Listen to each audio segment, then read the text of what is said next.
Info शिक्षा channel में आप सभी का हार्दिक स्वागत करता हूं। दोस्तों, आज के अपने लेक्चर में हम डिस्कस करने जा रहे हैं फंडामेंटल राइट में स्वतंत्रता के अधिकार में आर्टिकल 21 आर्टिकल है क्या, इसमें कौन कौन से अधिकार आते हैं और कौन से अधिकार इसका उल्लंघन करते हैं और इससे संबंधित कौन सा संविधान संशोधन है अर्थात 86 अमेंडमेंट 86वां संविधान संशोधन इसी आर्टिकल से जुड़ा है। इन्हीं पॉइंट्स पर आज के लेक्चर में हम डिस्कस करेंगे जिससे आपको आर्टिकल 21 क्लियर हो जाए और इससे संबंधित जो भी प्रश्न बनते हैं, चाहे आईएएस का हो, चाहे पीसीएस का, चाहे अन्य एग्जाम के कोई क्वेश्चन हो, वो आपका छूटने ना पाए। तो दोस्तों, यदि आप अभी भी हमारे चैनल को सब्सक्राइब नहीं किए हैं तो चैनल को सब्सक्राइब करके बेल के आइकॉन पर क्लिक कर दीजिए, जिससे जो भी वीडियो अपलोड करें उसका अपडेट आपको मिलता रहे और आप इससे पहले के वीडियो देखने के लिए हमारे चैनल के प्लेलिस्ट में देख सकते हैं। तो आइए बात करते हैं आर्टिकल 21 है क्या। प्राण और दैहिक स्वतंत्रता का संरक्षण, protection of life and personal liberty.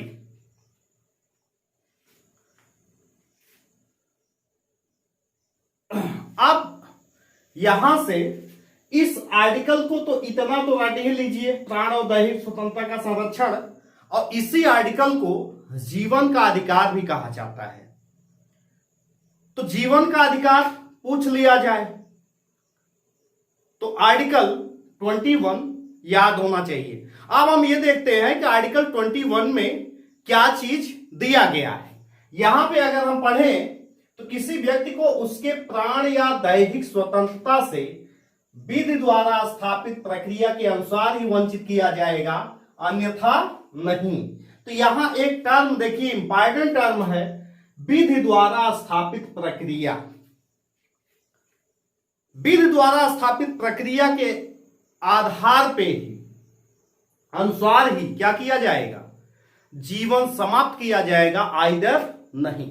अब मैं आपको एक एग्जांपल यहां दे देता हूं कि जैसे 26/11 का जो हमला ताज पे नरीमन हाउस में हुआ था, उसमें कसाब पकड़ा गया, लेकिन कसाब को जब पकड़ा गया गोलीबारी करते हुए, सबको ये पता था कि कसाब इसमें इन्वॉल्वमेंट है उस आतंकवादी का, लेकिन क्या ये बताइए कि उसके बाद तुरंत उसके जीवन के अधिकार को क्या समाप्त कर दिया गया था? नहीं। यहां तक कि भारत में उसको वकील नहीं मिल रहे थे उसका केस लड़ने के लिए, लेकिन यही विधि द्वारा स्थापित प्रक्रिया को पूरा करने के लिए उसको एक वकील दिया गया जो उसकी दलीलें पेश किया। सारा कुछ जब विधि द्वारा स्थापित प्रक्रिया को जो है पूरा किया गया, उसके बाद उसके जीवन के अधिकार को समाप्त किया गया। तो यहां से ये टर्म ध्यान रखिएगा, बिना विधि द्वारा स्थापित प्रक्रिया के किसी का जीवन समाप्त करने का अधिकार नहीं है। और एक चीज जान जाइएगा, जैसा कि हम डिस्कस कर चुके हैं कि सारे मौलिक अधिकार विदेशियों के लिए नहीं है। विदेशियों के लिए 5 मौलिक अधिकार नहीं मिलते हैं, 15, 16, 19, 29 और 30। तो जीवन का अधिकार ये विदेशियों और इंडियंस दोनों के लिए अलाउ है। तो आइए अब और देखते हैं कि जीवन के अधिकार में कौन कौन से अधिकार आते हैं और कौन कौन सा इसका उल्लंघन माना जाता है। अब यहां से देखिए, ये कई बार यहां से क्वेश्चन पूछ लिया जाता है, जैसे है एकांतता का अधिकार। एकांतता का अधिकार जीवन के अधिकार में आता है। और यहां पे आश्रय का अधिकार, एक केस है चमेली सिंह बनाम उत्तर प्रदेश, ये क्वेश्चन आया हुआ क्वेश्चन है यूपी पीसीएस में। तो आश्रय का अधिकार भी जीवन के अधिकार में शामिल है। निःशुल्क खाद्य सामग्री पाने का अधिकार, यानी कि जो खाद्य सामग्री पीडीएस सिस्टम हमारा लागू किया गया है वो क्या है, जीवन का अधिकार है। अगर आपको खाना नहीं मिलेगा तो जीवन का अधिकार आपका क्या हो जाएगा, समाप्त हो जाएगा।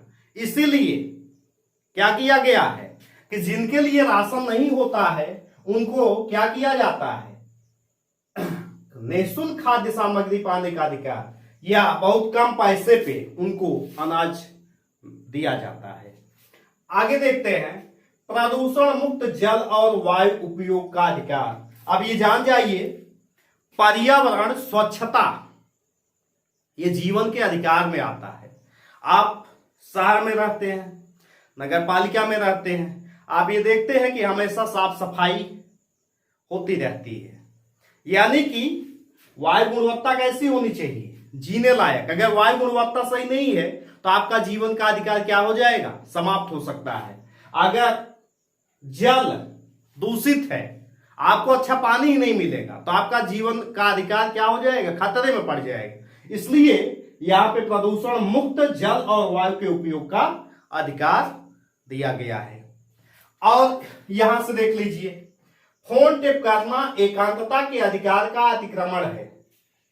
कई बार देखा जाता है कि फोन टेप कर लिया जाता है, ये किसका अतिक्रमण माना जाता है, जो यहां पे एकांतता का अधिकार, जीवन का अधिकार है, इसी का अतिक्रमण माना जाता है। इसलिए ये क्या है, अगर फोन टेप किया जा रहा है यानी कि आपके जीवन के अधिकार का उल्लंघन है।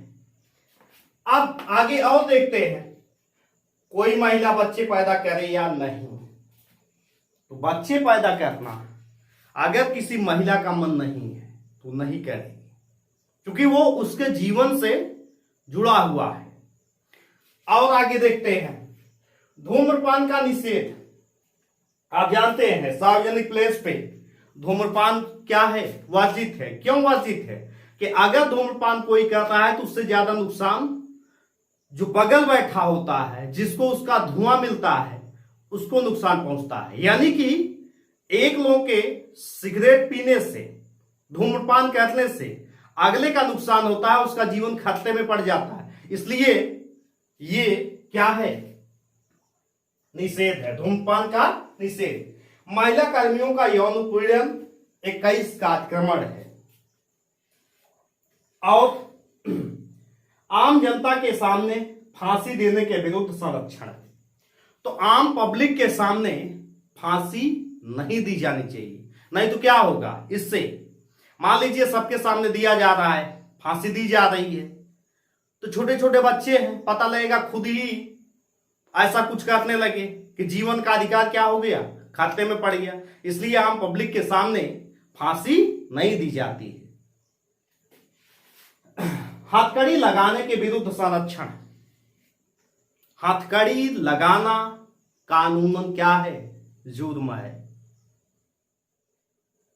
तो हथकड़ी लगाने के विरुद्ध क्या है, संरक्षण। गर्भावस्था के दौरान लिंग परीक्षण महिलाओं के जीवन के अधिकार का उल्लंघन है। यानी कि लिंग परीक्षण अगर किया गया तो क्या हो रहा है, जीवन का अधिकार खतरे में। जन्म से पहले ही मृत्यु हो जाती है, बालिका हुई तो लोग क्या करते हैं, गर्भाशय में ही मार देते हैं, यानी कि उसका जीवन खतरे में है। इसलिए क्या माना जाता है, यह उल्लंघन माना जाता है आर्टिकल 21 का। इसके बाद अब एक चीज जानते हैं कि ये तो रहा कुछ जो है आर्टिकल 21 से रिलेटेड हमने मुद्दे यहां पे दिए हैं कि जो कि एग्जाम में पूछे जाते हैं। अभी ये डिस्कस करेंगे। दोस्तों यदि आपको ये वीडियो पसंद आ रहा है तो आप लाइक और कमेंट शेयर जरूर कीजिए। आइए एक 86वां संविधान संशोधन अधिनियम 2002 द्वारा क्या क्या जो है इसमें संशोधन हुआ है। हालांकि इसमें 21 में एक संविधान संशोधन के द्वारा एक आर्टिकल जुड़ा है, लेकिन हम 86वें संविधान संशोधन के द्वारा कहां कहां परिवर्तन हुआ है उन सारे पॉइंट्स पर चर्चा कर लेंगे। चाहे वो डीपीएसपी में हो, चाहे मौलिक कर्तव्य में, जहां जहां संविधान संशोधन हुआ है, 86वां संविधान संशोधन अगर हम पढ़ रहे हैं तो यहीं पे इसकी चर्चा हम कर दे रहे हैं। एक तो 21 का जोड़ा गया। अब कब जोड़ा गया है जान जाइए, 2002 में। किस संविधान संशोधन के द्वारा? 86वां। क्या जोड़ा गया?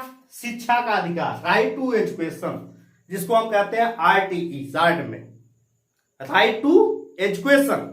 और ये लागू कब से हुआ है? शिक्षा का अधिकार 1 अप्रैल 2010 से ये प्रभावी हुआ। क्या है इसमें? राज्य ऐसी रीति से जैसा कि विधि बनाकर निर्धारित करे 6 वर्ष की आयु से 14 वर्ष की आयु के सभी बच्चों के लिए निःशुल्क और अनिवार्य शिक्षा उपलब्ध करेगा। ये पूछा जाता है, ये डेट बहुत इंपॉर्टेंट ये डेट है, 1 अप्रैल 2010 से ये प्रभावी हुआ। यानी कि 6 वर्ष से 14 वर्ष के बच्चों के लिए निःशुल्क शिक्षा का प्रावधान किया गया। तो अब यहां मौलिक अधिकार में 21 का में 6 वर्ष से लेकर 14 वर्ष तक के बच्चों के लिए शिक्षा का प्रावधान किया गया। अगर 6 वर्ष से कम है तो उसके लिए भी कहीं प्रावधान किया जाना चाहिए। तो संविधान का अनुच्छेद 45 यानी कि राज्य के नीति निर्देशक तत्व में आर्टिकल 45 में क्या किया गया? यहां 6 वर्ष से कम आयु के बच्चों की देख रेख और शिक्षा देने का प्रयास करेगा। यानी कि आंगनबाड़ी का कॉन्सेप्ट आप जानते हैं कि जो 0 से 6 वर्ष के बच्चों के लिए है, आंगनबाड़ी होती है, वहां पे 6 वर्ष से कम आयु के बच्चे पढ़ते हैं। तो यहां पे आप समझिए, एक मौलिक अधिकार में है और एक राज्य के नीति निर्देशक तत्व में। 21 का मौलिक अधिकार, आर्टिकल 45 ये नीति निर्देशक तत्व का है। अब एक चीज और आती है, मौलिक कर्तव्य। अगर माता पिता अपने बच्चे को पढ़ाएंगे ही नहीं तो दोनों फ्लॉप हो जाएगा। 6 से 14 वर्ष के बच्चों को भी निःशुल्क शिक्षा नहीं मिल पाएगी और 0 से 6 वर्ष के लिए भी नहीं मिल पाएगा।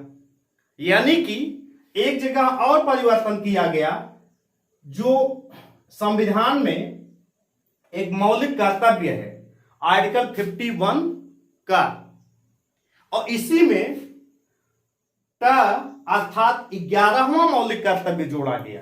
क्या जोड़ा गया? यदि माता पिता या संरक्षक हैं तो 6 वर्ष से 14 वर्ष तक की आयु वाले अपने यथास्थित बालक या प्रतिपाल्य के लिए शिक्षा के अवसर प्रदान करेंगे। यानी कि ये माता पिता या जो माता पिता नहीं है तो जो बच्चे को पालन पोषण कर रहे हैं उनका ये कर्तव्य होगा, ड्यूटी होगी कि वे 6 से 14 वर्ष के बच्चों के लिए क्या करें? उनको शिक्षा के अवसर प्रदान करें। ऐसा ना करें कहीं समोसे की दुकान पे, कहीं चाय की दुकान पे, कहीं वहां पे आजीविका के लिए उन बच्चों को लगा दिया जाए। ये उनका कर्तव्य है, उनको शिक्षा के अवसर प्रदान करें। तो दोस्तों नेक्स्ट लेक्चर में हम आर्टिकल 22 पे डिस्कशन करेंगे और आशा करते हैं कि आर्टिकल 21 के कॉन्सेप्ट जो टेक्निकल है और जो साधारण है, जहां से क्वेश्चन बनते हैं, अब इसी में से क्वेश्चन बनता है। कई बार ये बन जाता है, कई बार शिक्षा का अधिकार बहुत इंपॉर्टेंट आर्टिकल है कि शिक्षा का अधिकार कौन सा आर्टिकल है, किस संविधान संशोधन के द्वारा इसको जोड़ा गया। तो आपको ये सारे पॉइंट्स क्लियर हो जाने चाहिए, क्वेश्चन यहीं से बनता है। तो आपको वीडियो पसंद आया है तो लाइक, कमेंट और शेयर जरूर कीजिए।